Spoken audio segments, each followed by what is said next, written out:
आज हमारा लेक्चर बड़ा इंटरेस्टिंग रहने वाला है क्योंकि आज हम पढ़ेंगे DPSP directive principle of state policy. जो हमारे डीपीएसपी है वो हमारे फंडामेंटल राइट से बिल्कुल ही अलग है। जो फंडामेंटल राइट है उसमें भी एक देखा जाए कि लोगों के बेनिफिट के लिए, लोगों के डेवलपमेंट के लिए, लोगों के अधिकार है उनको जीने लायक, मतलब कि ज़िंदगी को बहुत ही बेटर बनाया जाए, वो राइट मिले हैं। और डीपीएसपी में भी कुछ ऐसा ही है। मगर हमारी जिस टाइम पर हमारा संविधान लागू हुआ था, हमारी सरकार के पास इतने पैसे नहीं थे कि वो सभी को फैसिलिटीज़ प्रोवाइड करा सके। कुछ तो उन्होंने करा दी जो उनसे पॉसिबल हुआ, और कुछ रह गई जो कि हमारे डीपीएसपी में रख दी। और वो बोला कि किसी स्टेट के पास या फिर हमारी सरकार के पास ये अथॉरिटी है कि उनकी मर्जी है, अगर उनके पास पैसा है, उनको लगता है कि हम ये इम्प्लीमेंट करा सकते हैं, ये फैसिलिटीज़ दे सकते हैं, तो वो अपने देशवासियों को ये फैसिलिटीज़ दे, जो कि हमारे डीपीएसपी में आता है। जो डीपीएसपी है वो हमारी स्टेट की पॉलिसी कैसे होंगी ये सब बताता है। मतलब हमारे जो स्टेट के लोग हैं उनका वेलफेयर कैसे किया जाएगा, ये हमारे जो स्टेट है उसकी गवर्नमेंट है, यानी कि स्टेट की मर्जी है वो करे या ना करे। जो हमारे डीपीएसपी है ये इन्फोर्सेबल नहीं है। और जो हमारे फंडामेंटल राइट है वो तो इन्फोर्सेबल है। अगर किसी का भी फंडामेंटल राइट वायलेशन होता है तो कोर्ट में जा सकता है। मगर हमारे डीपीएसपी में अलग है,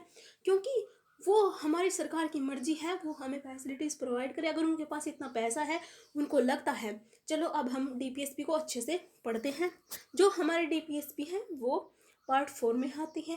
और जो हमारे डीपीएसपी है ये हमने कहाँ से ली गई है? जो ये हमारे डीपीएसपी है ये हमने आयरलैंड से ली है।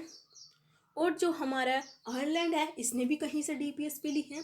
ये भी मतलब कैसे भी ली आयरलैंड ने कहाँ से लेके आया, ये भी दिमाग में आइडिया आ जाएगा ना। तो जो हमारा आयरलैंड है इसने डीपीएसपी को स्पेन से लिया है। और जो हमारे डीपीएसपी है इनके बारे में अनेक लोगों के अनेक थॉट थे। चलो हम कुछ लोगों के विचार पढ़ लेते हैं। जैसे कि केटी शाह ने कहा था कि डीपीएसपी एक ऐसा चेक है, यानी डीपीएसपी एक ऐसा चेक है, वो चेक हम बैंक के पास लेके जाएंगे, बैंक की मर्जी है वो हमें कितने पैसे देगा, यानी कि बैंक की मर्जी है। और हमारा जो अंबेडकर साहब है उन्होंने कहा था कि ये वेलफेयर ऑफ पीपल है, मतलब कि लोगों के पब्लिक वेलफेयर के लिए है। जो हमारा डीपीएस पे है लोगों की भलाई के लिए, मतलब लोगों के हित के लिए है, पब्लिक वेलफेयर के लिए है, लोक कल्याण के लिए है। चलो अब हम डीपीएसपी की जो आर्टिकल दिए हैं वो पढ़ते हैं। आज हम कुछ आर्टिकल्स पढ़ेंगे, बाकी आर्टिकल्स नेक्स्ट लेक्चर में पढ़ेंगे। ओके, हमारा आर्टिकल 36 क्या है? हमारा आर्टिकल 36 बोलता है स्टेट, यानी कि जो हमारा संविधान है, हमारे संविधान में स्टेट की अलग ही डेफिनेशन है ना।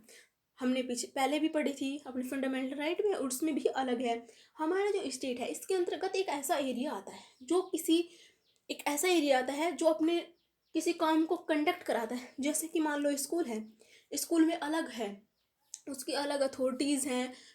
उनके पास है कि वो कोई गरीब बच्चा है, नीचे तबके का लोग है, नीचे तबके के लोगों के बच्चे हैं, उनको ये फैसिलिटीज़ प्रोवाइड करा दे कि उनको फ्री में एजुकेशन दे दे, क्योंकि उनके पास इतना है ही नहीं कि वो पढ़ सके। तो उनके भले के लिए, ताकि वो अपना इकोनॉमिक, सामाजिक, आर्थिक ये सब अपना डेवलप कर सके, उनको फ्री फैसिलिटीज़ प्रोवाइड करा सकते हैं।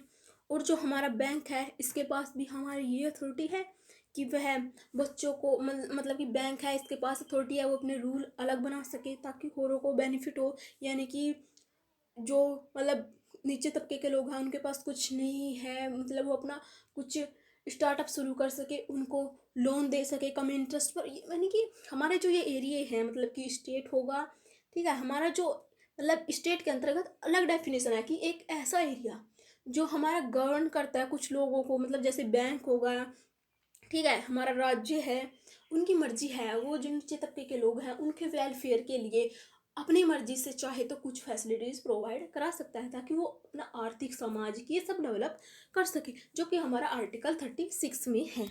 और हम आर्टिकल 37 पढ़ते हैं। इसमें क्या है? Can not be enforce by any court. जो हमारा डीपीएसपी मैंने आपको बोला था, जो हमारे फंडामेंटल राइट है वो तो हमारा कोर्ट है, अगर किसी का फंडामेंटल राइट का वोलेशन होता है तो हमारे कोर्ट के पास राइट है कि वो हो उसका फंडामेंटल राइट दिलाए गए, क्योंकि हमारा आर्टिकल 32 में दिया गया, अगर किसी के फंडामेंटल राइट का वॉयलेशन होता है तो हमारे सुप्रीम कोर्ट के पास ये अथॉरिटी है कि वह हमें अपना हमारा फंडामेंटल राइट दिलाए। और जो हमारे डीपीएसपी है इसमें नहीं है, इसमें हम अगर किसी को कोई फैसिलिटीज़ नहीं मिलती तो नहीं जा सकता। जैसे कि आप कहीं पे काम करते हैं, मतलब कोई बच्चे हैं पढ़ते हैं जो हमारे उच्च लेवल के, मतलब अपर कास्ट के बच्चे हैं, वो पढ़ते हैं कि स्कूल में पढ़ने जाता है, लोअर कास्ट के बच्चे हैं वो पढ़ने जाते हैं, तो उनसे तो फीस ज़्यादा ली जाती है, उनसे कम ली जाती है, मतलब छोटे उनसे तो हम नहीं जा सकते क्योंकि उनके पास इतने साधन नहीं है, ऐसी व्यवस्था नहीं है कि वो अपने बच्चों को पढ़ा सके। तो हम क्या करते हैं, उनको मोटिवेट करने के लिए, पॉजिटिव डिस्क्रिमिनेशन करने के लिए, उनको मोटिवेट करने के लिए कि वो अपने बच्चों को पढ़ाए, अपना इकोनॉमिक डेवलप कर सके, तो हम उन्हें थोड़ी बहुत छूट दे देते हैं। ठीक है, अगर ये सभी को इक्वल नहीं मिलती तो हम इन संबंधित चीज़ों में किसी भी कोर्ट में नहीं जा सकते, जो कि हमारा आर्टिकल 37 कहता है, can not enforce by any court, यानी कि किसी भी कोर्ट द्वारा इन्फोर्स नहीं की जा सकती, जो कि हमारे डीपीएसपी हैं। और अब हम पढ़ते हैं आर्टिकल 38। आर्टिकल 38 में क्या है, social economic and political justice. जैसे कि हमारे अंबेडकर साहब ने बताया था कि जो डीपीएसपी होगी वो लोक कल्याण के लिए होगी। अब लोक कल्याण किस चीज़ में आता है, अगर किसी व्यक्ति के साथ इकोनॉमिक पॉलिटिकल ये सब जस्टिस हो तो उसे लगता है कि तेरा हित हो रहा है, यानी कि सब लोगों के कल्याण के लिए, यानी कि जो नीचे तबके के लोग हैं उनके कल्याण के लिए, ताकि वो अपना सामाजिक विकास कर सके, आर्थिक विकास कर सके, पॉलिटिकल विकास कर सके, उनको सबको ये अधिकार दिए जा सकते हैं। मतलब कि जस्टिस होगा उनके साथ, सोशली, सामाजिक, इकोनॉमिक एंड सामाजिक, कोई हम मतलब सामाजिक जस्टिस कर सकते हैं उनके साथ, इकोनॉमिक कर सकते हैं, पॉलिटिकल कर सकते हैं। जैसे कि सोशली कुछ ऐसी वो बना दे, ऐसी कुछ व्यवस्था बना दे जिससे कि वो अपना काम कर सके, उनकी समाज में ख्याति फैले जो नीचे तबके के लोग हैं। और इकोनॉमिक यानी कि उनको कुछ ऐसी फैसिलिटीज़ प्रोवाइड करा दे, कुछ ग्रुप बना दिए जाए जो उनकी सहायता करे, उनको बताए कि ये काम ऐसे होगा, या फिर उनको थोड़ी बहुत ही जॉब दे दे। मतलब कहीं पे हमारे स्टेट की मर्जी है, ठीक है, जहाँ पे लोग रहते हैं वहाँ की सरकार की मर्जी है, या फिर किसी बैंक की मर्जी है, या फिर किसी स्कूल फैसिलिटीज़, इन सब की मर्जी है, फिर उनको बिजली बिल पर थोड़ी बहुत ही छूट दे दी जाए, उनकी मर्जी है। इनकी उनके साथ सोशली, इकोनॉमिकल और पॉलिटिकल जस्टिस किया जाए। इनके जो उच्च तबके के लोग हैं उनके पास तो ऑलरेडी फैसिलिटीज अवेलेबल है, वो अपना कर सकते हैं, और जो नीचे तबके के लोग हैं वो नहीं कर सकते। हमारा समाज तभी डेवलप करेगा जब सभी एक साथ चलेंगे। जो अमीर है वो तो अमीर रहे, और बल्कि इनका मानना है जो अमीर है वो तो अमीर रहे, जो गरीब है अरे थोड़ा बहुत है तो वो भी डेवलप करे, यानी कि उनके साथ सोशली, इकोनॉमिक और पॉलिटिकल ये सब जस्टिस होंगे, जो कि हमारा आर्टिकल 38 बोलता है। अब हम नेक्स्ट आर्टिकल पर चलते हैं 39। इसमें क्या है, कहा गया है equal payment for equal work man and women. हमारा जो आर्टिकल 39 क्या मतलब 39 क्या बोलता है, हमारा 39 यानी ये बोलता है 39 वो ये बोलता है कि जो चाहे तो स्त्री हो या फिर पुरुष हो, उसको इक्वल काम के लिए इक्वल पेमेंट दी जाएगी। ये तो अन्याय होगा ना, मतलब एक तरह से अनजस्टिस होगा ना कि दोनों काम एक करते हैं और महिला को कम पेमेंट मिलती है, जेंट्स को ज़्यादा मिलती है। तो ऐसा भी नहीं होना चाहिए। अगर कोई भी किसी संस्थान में कार्य करता है तो उसको इक्वल काम के लिए उन सबको इक्वल पेमेंट मिलनी चाहिए, क्योंकि इकोनॉमिक में वो भी अपनी हिस्सेदारी बराबर ही दे रही है। हमारे जो संविधान से पहले, मतलब संविधान लागू होने से पहले, देश आज़ाद होने से पहले और उसके बाद भी देखा गया कि महिला अपने, हमारी जो इकोनॉमिक डेवलप है, उनकी देश का डेवलप है, उसमें अपना सहयोग खूब दे रही है। तो उससे ये आया कि जो महिला है या पुरुष है, दोनों को समान पेमेंट, समान वर्क के लिए समान पेमेंट देनी चाहिए, जो कि हमारा आर्टिकल 39 बोलता है, equal payment for equal work man and women. अब हम नेक्स्ट आर्टिकल पढ़ते हैं, article 39A, equal justice for legal aid.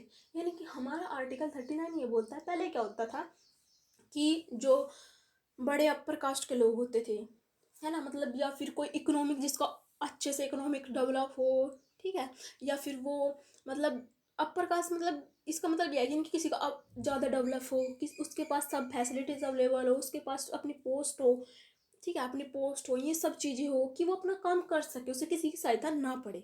अपर से मतलब ये है।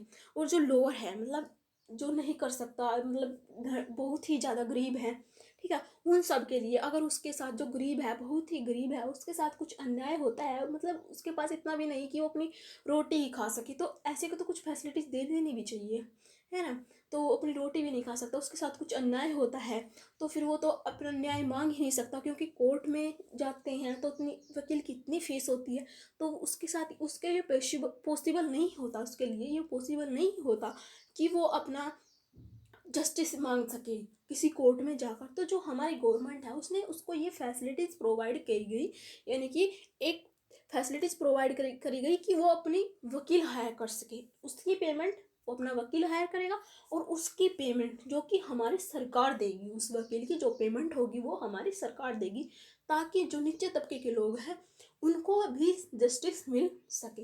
यानी कि हमारे अम्बेडकर साहब ने कहा था ना क्या, जो हमारे जो डीपीएसपी हैं ये लोग कल्याण के लिए होंगी, तो फिर इससे क्या होगा, इससे दोनों का ही भला होगा। मतलब कि अब वो है नीचे तबके का लोग, उसके पास इतना नहीं है कि वो अपना केस लड़ सके या फिर किसी कोर्ट में जा सके, वकील की फीस भर सके, तो फिर इससे क्या होता है, उनके साथ अन्याय होता है, वो सहन करते रहते हैं। तो फिर हमारी सरकार ने उनको ये फैसिलिटीज़ प्रोवाइड करी गई है कि वो अपना वकील चुन सकते हैं जिसकी पेमेंट हमारी सरकार करेगी, जो कि हमारा आर्टिकल 39A में दिया गया है। हम नेक्स्ट आर्टिकल पढ़ते हैं।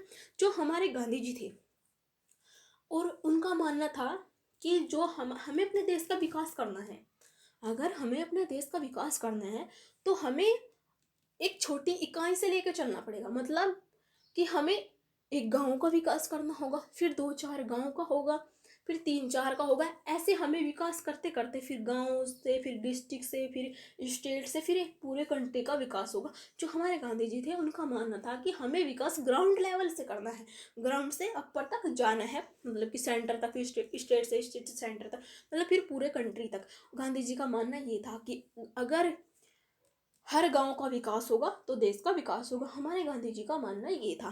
तो हमारा इसमें क्या आया, हमारा पंचायती राज सिस्टम आया। जो पंचायती राज सिस्टम वो क्या करता है, वो ग्राउंड लेवल पर डेवलप करता है, यानी कि उससे क्या होता है, उससे ये है, वो इसलिए है कि ताकि ग्राउंड लेवल पर डेवलप हो सके।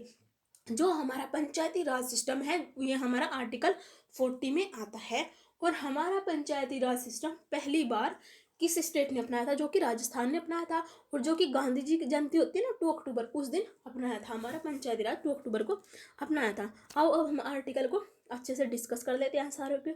जो हमारा 36 है इसमें क्या है, इसमें हमारे स्टेट की डेफिनेशन है। और जो हमारा आर्टिकल 37 है ये क्या बोलता है कि अगर किसी डीपीएसपी है इन संबंधित कोई भी केस हम किसी भी कोर्ट में लेकर नहीं जा सकते।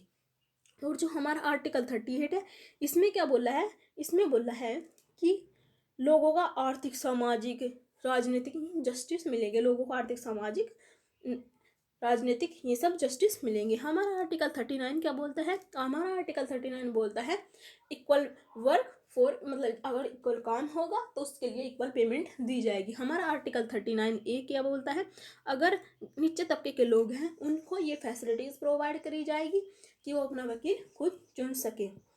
ठीक है, सामाजिक न्याय, निःशुल्क विधि सहायता मिलेगी उनको। और जो हमारा आर्टिकल 40 है ये तो आप पढ़ ही रहे हैं, इसमें क्या है, इसमें पंचायती राज सिस्टम है। Okay guys, thank you.